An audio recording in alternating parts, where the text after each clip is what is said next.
कहिए। कहते हैं कि होनहार वीरवान के होत चिकने पास, इनका संस्कार बचपन से ही अत्यंत जिज्ञासु, कुशाग्र बुद्धि, पठन पाठनशील व सुसंस्कारित होता है। ज्ञान की दुनिया में ये सतत खोए रहने वाले व्यक्ति होते हैं। वे दुनिया की तड़क भड़क से प्रायः दूर रहते हैं। बचपन से ही उनके मन में जज्बातें उठती रहती हैं कि काश वे इस दुनिया में आकर कुछ ऐसा करके जाएं जिससे धरती पर कुछ दिनों तक उनके पद चिन्ह कायम रह सकें। इतना ही नहीं, युवा होने के साथ साथ उनका एक केंद्रित लक्ष्य बन जाता है और वे उस पर तन मन धन से समर्पित हो जाते हैं। वे अपने छोटे से छोटे कार्य को भी टारगेट बनाकर करते हैं। किसी बड़े कार्य को कई इकाइयों और टुकड़ों में बांट कर करते हैं और जिस समय किसी एक इकाई पर कार्य करते हैं उस समय केवल उस पर ही अपना सारा ध्यान फोकस रखते हैं और समय सीमा में उसे पूरा करके ही दम लेते हैं। अपना कार्य कभी अधूरा नहीं छोड़ते, भले ही उसके लिए उन्हें कितनी भी कठिनाई क्यों न झेलनी पड़ जाए। सतत व्यक्तित्व निर्माण उनके दिमाग में सजगता से चलने वाली एक प्रक्रिया बन जाती है जो सतत एक्टिव रहने वाली सॉफ्टवेयर के समान कार्य करती रहती है। वे सपने में भी अपने लक्ष्यानुसार आचरण करते हैं।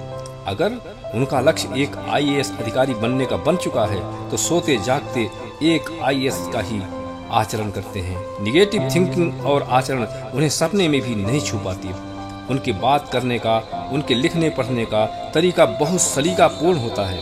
ये काफी ओपन माइंड के, मृदुभाषी व संवेदनशील होते हैं। दुनिया के लोगों की समस्याओं को अपने साथ घटने वाली समस्याएं मानते हैं और उन समस्याओं से मुक्ति का समुचित मार्ग खोजते हुए काफी संघर्षशील रहते हैं। इसके साथ साथ उन्हें एक प्रशासनिक अधिकारी बनने के लिए कितने चीजों की, किस स्तर की सामग्री के अध्ययन की जरूरत है वे बखूबी समझते हैं। वे आवश्यक और अनावश्यक सामग्री की पहचान करना बहुत अच्छे से जानते हैं और मिथ्या सामग्री पर अपना दिमाग व्यर्थ में नहीं खपाते और जरूरत की महत्वपूर्ण अध्ययन सामग्री पर उनका फोकस चहुमुखी व समग्र रूप में होता है। अपने देश की व समस्त विश्व में घटने वाली घटनाओं पर उनकी पैनी नजर होती है। वे विश्व को एक परिवार जैसे समझते हैं। ये समय के पाबंद रहकर अपना प्रत्येक कार्य संतुलित रूप में करते हैं। क्रोध, ईर्षा, निंदा, प्रशंसा आदि के प्रभाव इन्हें छू भी नहीं पाते। ये सुनने व मनन करने के बाद ही कुछ बोल पाते हैं। सुनते अधिक हैं, बोलते कम हैं। अपनी कमियों की सतत खोज कर और उन्हें दूर करना इनकी सतत प्रकृति बन जाती है और ऐसे लोग वास्तव में बड़े धैर्यवान व साहसी होते हैं। और सच मानिए, इनके वार महाभारत के अर्जुन से जरा भी कम नहीं होती। वे लक्ष्य भेदन करने में निश्चित कामयाब रहते हैं, अर्थात ये सचमुच में एक दिन IAS बन जाते हैं।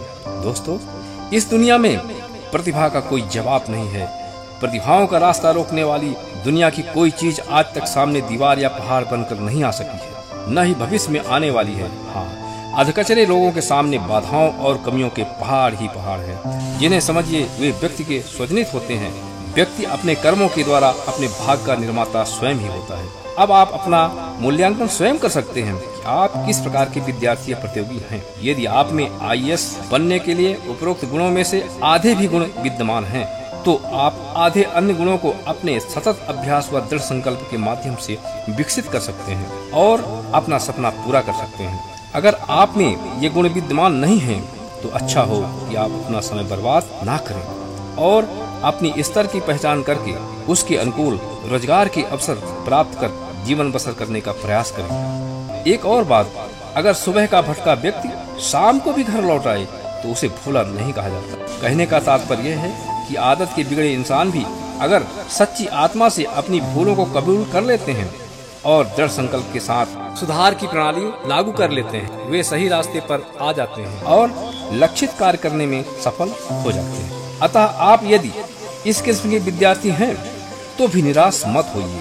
अपने लिए सच्चाई और ईमानदारी का रास्ता चुनिए। आप लक्ष्य प्राप्त कर लेंगे। आपकी सफलता के लिए हमारी शुभकामनाएं आपके साथ हैं।